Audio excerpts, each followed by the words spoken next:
Hello, everybody. Welcome to another delivery of the series A Little Drop of Consciousness. Today, I want to read you something from the book Shamari, I Heard, from Rav Yehuda Ashlag. This passage is called None Else Besides Him. It's a beautiful passage and is one of the most important thoughts in our Kabbalah wisdom. Because the length of the article, I'm going to split it in two, and today I'm going to read you the first part. I hope you enjoy it and bring a little light to your life. There is none else besides him. I heard on Parashat Yitro, February 6, 1944. It is written, there is none else besides him. This means that there is no other force in the world that has the ability to do anything against him. And what man sees, that there are things in the world that deny the higher household, the reason is that this is his will. And it is deemed a correction, call it. The left rejects and the right adopts, meaning that which the left rejects is considered correction. This means that there are things in the world which, to begin with, aim to divert a person from the right way, and by which he is rejected from sanctity. And the benefit from the rejection is that through them a person receives a need and a complete desire for the Creator to help him, since he sees otherwise he is lost. Not only does he not progress in the work, but he sees that he regresses. That is, he lacks the strength to observe Torah and Mitzvot even in Lolishma, not for her name. That only by genuinely overcoming all the obstacles above reason can he observe the Torah and Mitzvot.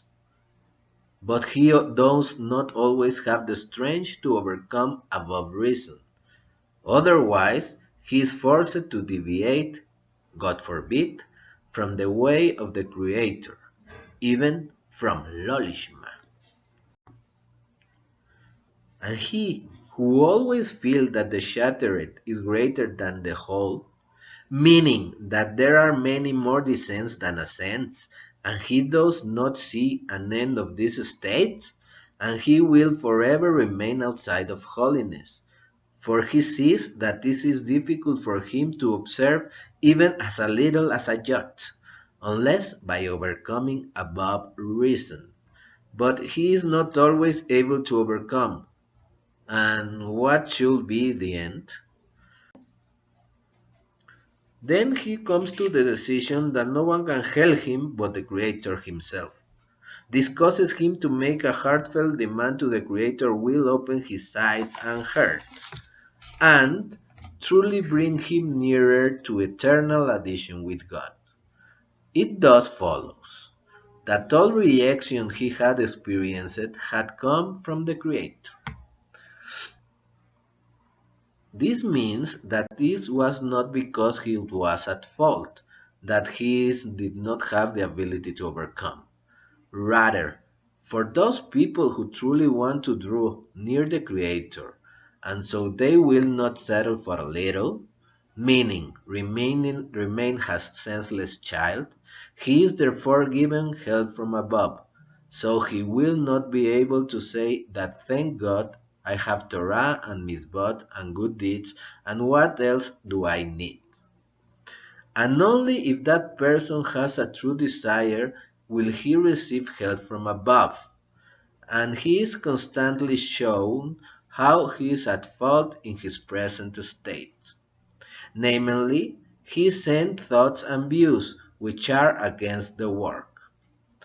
This is in order for him to see that he is not one with the Lord, and as much as he overcomes, he always sees how he is farther from holiness than others, who feel that they are not with the Creator. But he, on the other hand, always has complaints and demands, and he cannot justify the Creator's behavior and how he behaves toward him. This pains him. Why is he not one with the Creator? Finally, he comes to feel that he has no part in the holiness whatsoever. Although he occasionally receives awakening from above, which momentarily revives him, but soon after he falls into the place of baseness. However, this is what causes him to come to realize that only God can help him and really bring him closer. A man must always try to cleave to the Creator, namely, that all his thoughts will be about him. That is to say, that even if he is in the worst state, from which there cannot be a greater decline, he should not leave his domain, namely, that there is another authority which prevents him from entering holiness, and which can bring benefit or harm. That is, he must not think that there is the force of the Sitra Achra, other side, which does not allow a person to do good and deeds and follow God's ways. Rather, all is done by the Creator. The Baal Shem Tov said that he who says that there is another force in the world, namely klipot, shells, that person is in a state of serving other gods. It is not necessarily the thoughts of heresy that this is the transgression, but if he thinks that there is another authority and force apart from the Creator, by that he is committing a sin.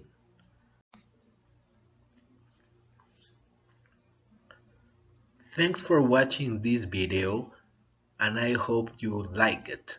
See you next time in the second part of this article. See you. Love you guys.